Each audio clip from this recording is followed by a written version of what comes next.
Mostra sua meia pra câmera. Tá na escrita certa? Como assim tá na escrita É certa? porque às vezes eu ponho ela errada. Não, tá coffee but first. O que vem antes do café? É só pra saber.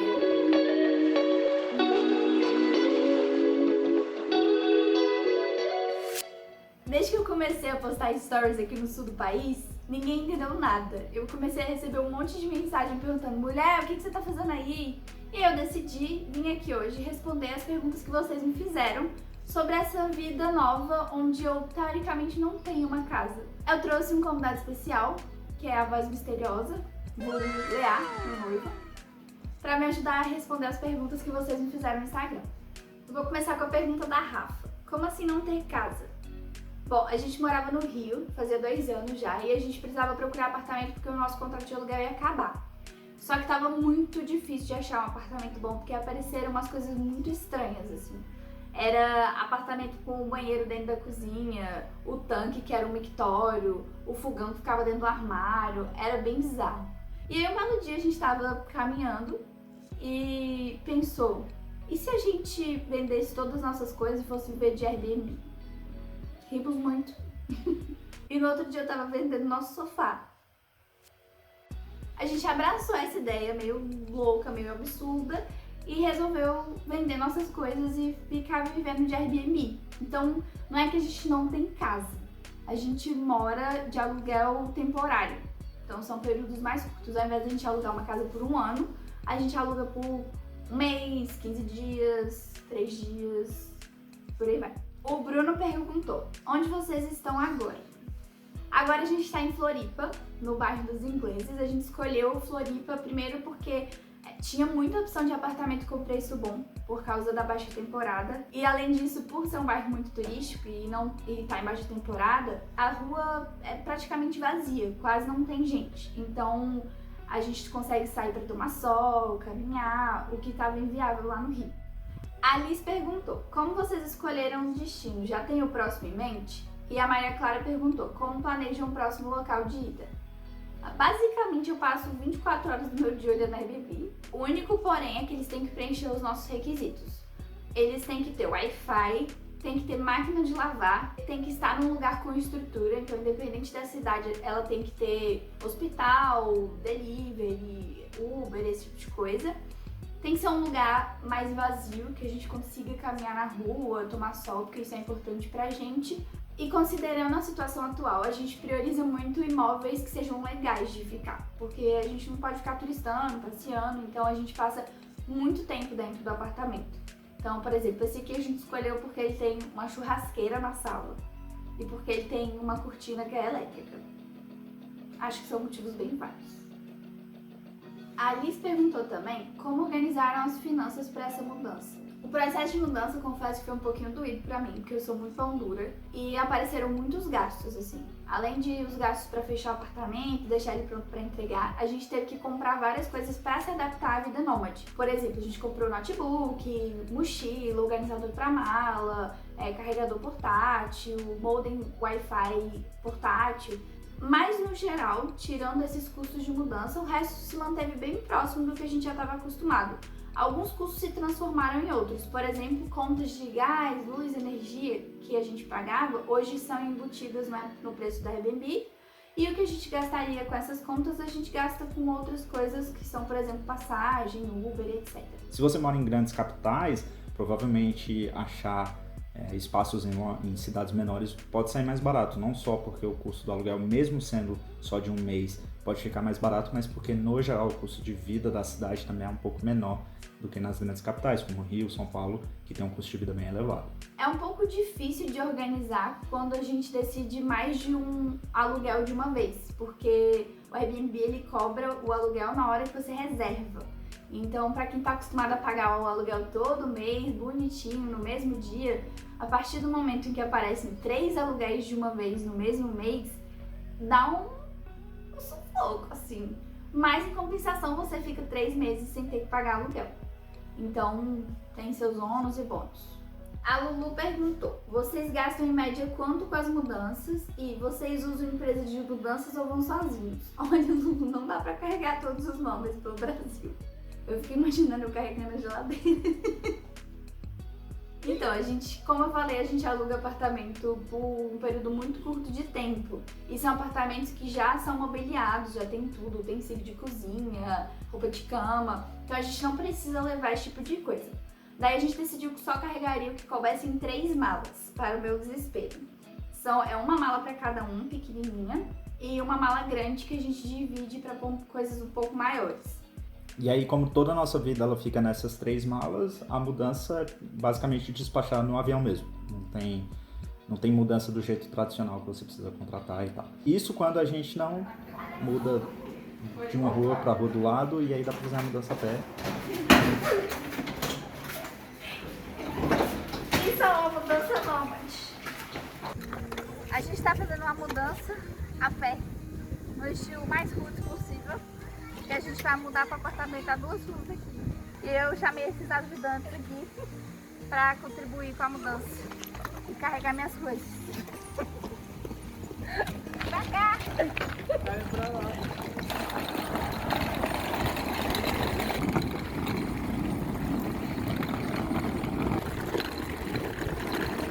Vamos pegar o garoto. Nesse exato momento eu tô me arrependendo. Parar de fazer exercício.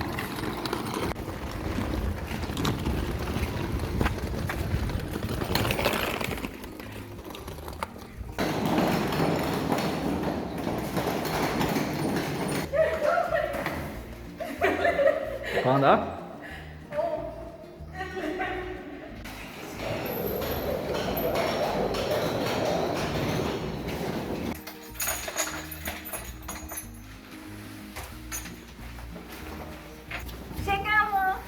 Essa pergunta, eu já sei que foi da pessoa acumuladora. A Aline perguntou, teve que se desfazer de muita coisa? Sim, a gente teve que se desfazer praticamente tudo que a gente tinha. Tudo a gente teve que dar um destino. Ou a gente vendeu, que foram as coisas maiores, móveis, eletrodomésticos, ou a gente guardou no depósito, que eram coisas que a gente tinha apego emocional ou que queria manter pro resto da vida. Tiveram coisas que a gente doou também. A gente doou pro Exército da Salvação. Inclusive, eles fazem um trabalho muito incrível. Você entra no site, seleciona lá o que você quer doar e eles buscam na sua casa numa hora que você agenda. É sensacional. O Lucas Schaucher, é meu amigo há 25 anos e até hoje eu não sei falar o sobrenome dele. O Lucas Schaucher perguntou: vocês absorvem os sotaques dos vizinhos? Ou está pô? Está estolo? Claro que não. O que foi isso? Me perdoe, catarinense. Eu juro que eu tentei aprender o sotaque daqui de Santa Catarina porque eu acho muito bonitinho. Mas não consegui porque, né, não tem convivência social nesse momento. E não tem ninguém na rua. Então, o mais longe que eu cheguei foi ler isso que tava no imã na geladeira. E eu não sei se é assim que fala. Aí a Clara perguntou, qual é o maior desafio pra vocês? Cara, eu acho que é desapegar. Desapegar de tudo, assim, não só das coisas que a gente teve que abrir mão pra fazer a mudança. Tipo, eu tinha 10 pares de sapato e agora eu tenho 3. Que ainda é muito, né? Hoje eu acho que é muito, mas eu tinha muita roupa e agora eu tenho pouca roupa. Mas ao mesmo tempo é desapegar também das coisas do dia a dia, assim. Tudo é passageiro agora. A casa é passageira, o clima, a cidade, as pessoas, o mercado. Então você tem que estar sempre aberto para novas experiências e também para deixar as coisas que você gosta irem embora. Acho que o mais desafiador, principalmente para quem é que nem eu, que gosta muito assim da sua casa e monta a sua casa do seu jeito, é às vezes não ter esse cantinho que é o seu. E aí você tem que dar seu jeito. Então, se às vezes tem alguma coisa, alguma forma como você organiza a sua casa, chega no Airbnb e tenta dar aquela mesma cara. A gente trouxe algumas coisas que pra gente é muito importante, que às vezes não ocupa tanto espaço na mala, mas que dá esse sentimento em casa. Pode ser um porta-retrato com uma foto, pode ser uma luzinha que você gosta muito, pode ser algum item de decoração que não vai ocupar tanto espaço na mala. A Aline perguntou, sente falta do quê? Eu sinto muita falta, mas muita falta mesmo do Dan Crepe, que é um restaurante lá do Rio de Janeiro e que eu pedia toda semana, às vezes todos os dias, e eu gostava muito de lá. Mas tirando isso, tudo que é importante pra mim eu tô carregando comigo, né? Você me carrega? Não, meu computador. Ah. A Aline perguntou também, como fica a rotina?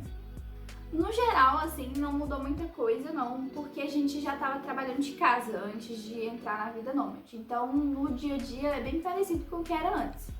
Mas a gente se adapta um pouquinho à casa nova que a gente tá. Por exemplo, antes a gente não tinha televisão. Então, assim, no domingo, cada um ficava vendo sua série no seu computador.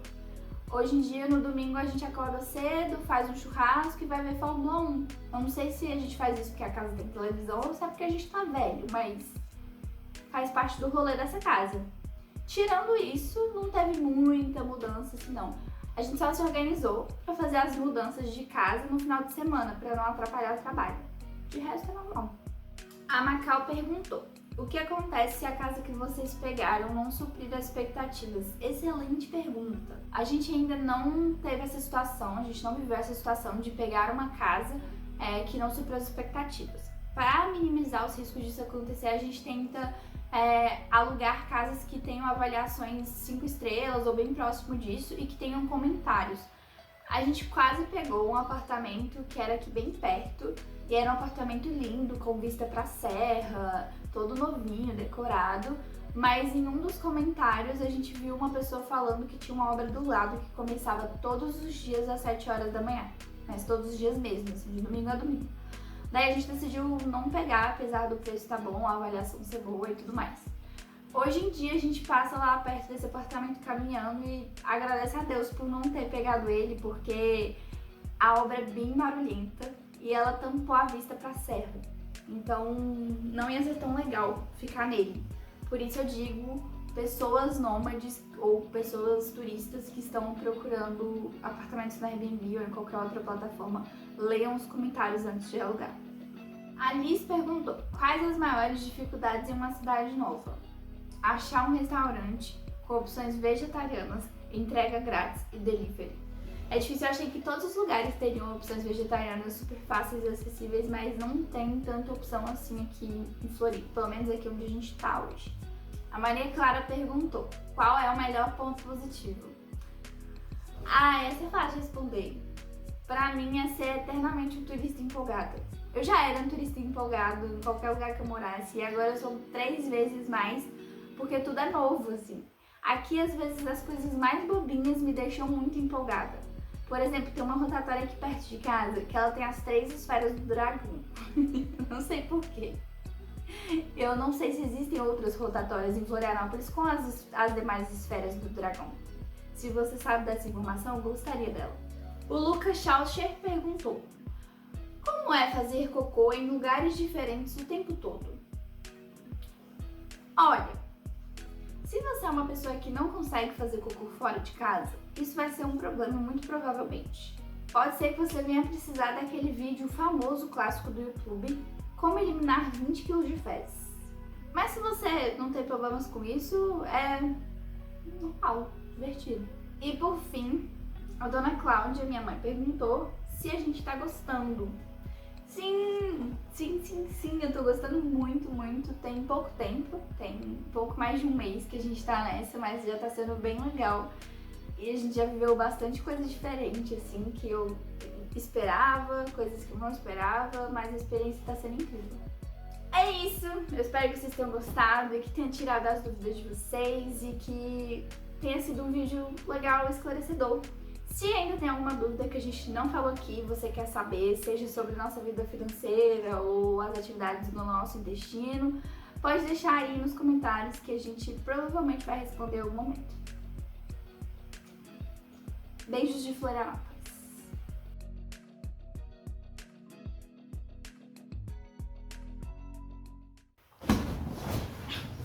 Nômade!